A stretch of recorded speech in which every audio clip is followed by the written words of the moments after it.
नमस्कार class 12th UP board के सभी बच्चों को जय हिंद। तो बच्चों आज आपका रसायन विज्ञान का पेपर था, तो आप सभी बच्चे अपना अपना पेपर कोड मैच कर लेंगे। 347 ईबी आपका पेपर कोड है। यहाँ पर सभी लोग सबसे पहले पेपर कोड को ध्यान से ही मैच करेंगे। अगर बच्चों आपके पास अदर कोई क्वेश्चन पेपर है तो बच्चों आप हमें अपना क्वेश्चन पेपर इस नंबर पर भेज सकते हैं, ताकि हम आपके पेपर का हल आपके पास सबसे पहले पहुँचा सकें। अगर बच्चों आप लोग वीडियो पर नए हैं तो वीडियो को लाइक करें और सब्सक्राइब करना बिल्कुल ना भूलें। तो बच्चों यहाँ पर आपका सबसे पहला जो क्वेश्चन है, किस कोटि की अभिक्रिया के लिए वेग तथा वेग स्थिरांक की इकाई समान होती है।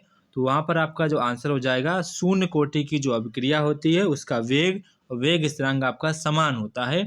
तो यहाँ पर आपका ऑप्शन नंबर 4 वाला करेक्ट आंसर हो जाएगा।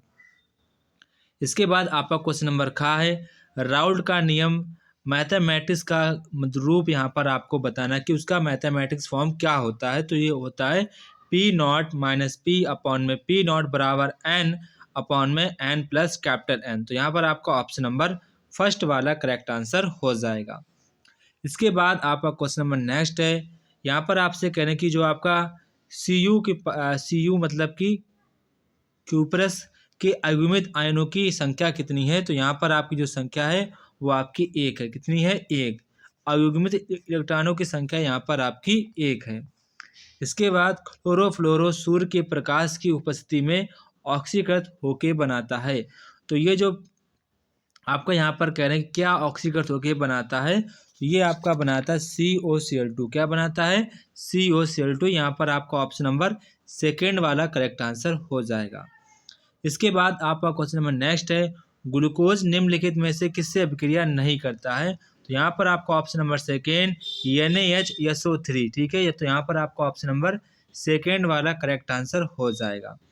इसके बाद फॉर्मल्डिहाइड के OH के साथ अभिक्रिया करके मेथेनॉल एवं पोटेशियम फॉर्मेट देता है। इस अभिक्रिया को किस नाम से जाना जाता है। तो इस अभिक्रिया को कैनिजारो अभिक्रिया के नाम से जाना जाता है। बच्चों आप लोग कमेंट बॉक्स में कमेंट करके बताएंगे कि आपके MCQ कितने सही गए। जिस बच्चे के MCQ पूरे सही गए हों वो बच्चे कमेंट 100% किया करें, ताकि पता चल सके कि पेपर का लेवल कैसा आया था। ठीक है, इसके बाद आपको नेक्स्ट यहाँ पर आप लोगों से 2-2 नंबर के यहाँ पर क्वेश्चन पूछे गए थे। तो ये बच्चों आपके पेपर इस बार काफ़ी ज़्यादा टफ बनाया गया था। सारे के सारे न्यूमेरिकल पूछ दिए गए, जो कि काफ़ी ज़्यादा टफ पेपर था। यहाँ पर आपसे कह रहे हैं प्रथम कोटि की अभिक्रिया के लिए वेग स्थिरांक यहाँ पर आपको दिया गया है। अभिकारक को अपनी प्रारंभिक सांद्रता से 1/16वां भाग रह जाने में कितना समय लगेगा।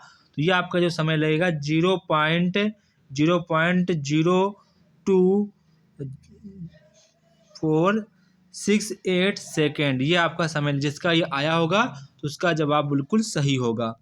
इसके बाद यहाँ पर आपसे कह रहे हैं एक वैद्युत अनघप्टे को 1 ग्राम को 50 ग्राम बेंजीन में घोलने पर इसके हिमांक में 0.40 केल्विन की कमी हो जाती है। बेंजीन के KF का मान इतना है। तो विलय में मोलर द्रव्यमान की गणना यहाँ पर आपको करनी है। तो यहाँ पर जो आपका मोलर द्रव्यमान आया था वो आया होगा 256 ग्राम प्रति मोल। कितना आया होगा? 256 ग्राम प्रति मोल आपका आंसर आया होगा।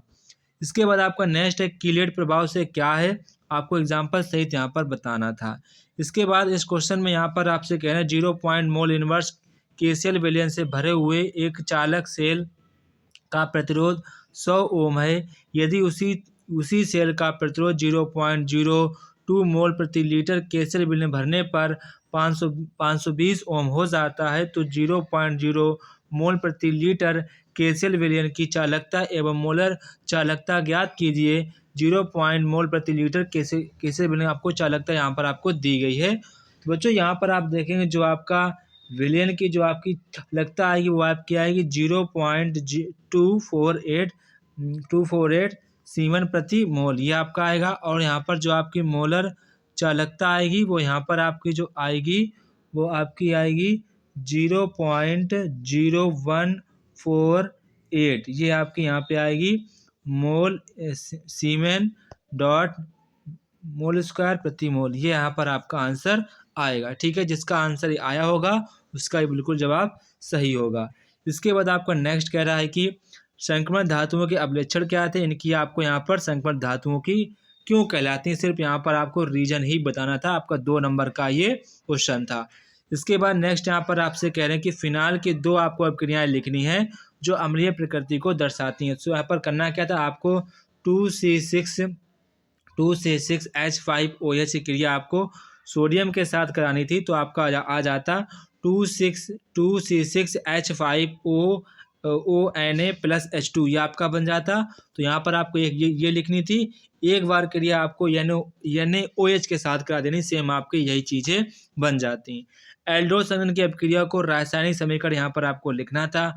समपरासारी विलयन क्या है, आपको एग्जाम्पल सहित यहाँ पर आपको बताना। तो काफ़ी आसान क्वेश्चन थे, लेकिन थोड़े से टफ हैं, वो आपने कर ली होगी, मुझे ऐसी साफ साफ उम्मीद है। ठीक है, इसके बाद यहाँ पर आप लोगों ने क्वेश्चंस के आंसर वगैरह दिए होंगे। ठीक है, यहाँ पर ठीक है, सारे क्वेश्चंस के आंसर आपने दिए होंगे। ठीक है, इसके बाद यहाँ पर आपने IPSC लिखी होगी। आप सही बच्चे IPSC जो नेम है आप लोग कमेंट बॉक्स में कमेंट करके बताएंगे, फिर मैं बाद में सारी IPSC के नाम पिन कर दूंगा। ठीक है, आप सभी लोग सबसे पहले अपने अपने आंसर IPSC के नाम कमेंट बॉक्स में कमेंट करके बताएंगे। ठीक है, आपको जो भी पता हो ईमानदारी से वो आपको IPSC कमेंट बॉक्स में कमेंट करनी है ईमानदारी के साथ। ठीक है, इसके बाद आपको यहाँ पर ये पूछा क्या होता है जब, ठीक है, इंग्लिश मीडियम आपका, फिर आपको हिंदी में, ये सारे क्वेश्चंस एग्जाम में आए थे जो कि आपने पूरा पेपर कर लिया। बच्चों आप लोग मुझे कमेंट बॉक्स में कमेंट करके बताएंगे कि पेपर का लेवल कैसे, पेपर क्या हार्ड था या फिर इजी था या फिर आपका नॉर्मल था, ये सभी बच्चे कमेंट बॉक्स में कमेंट करके बताएंगे। जय हिंद बच्चों, फिर मिलते अपने नेक्स्ट वीडियो पर, तब तक की आप सभी बच्चों को जय हिंद।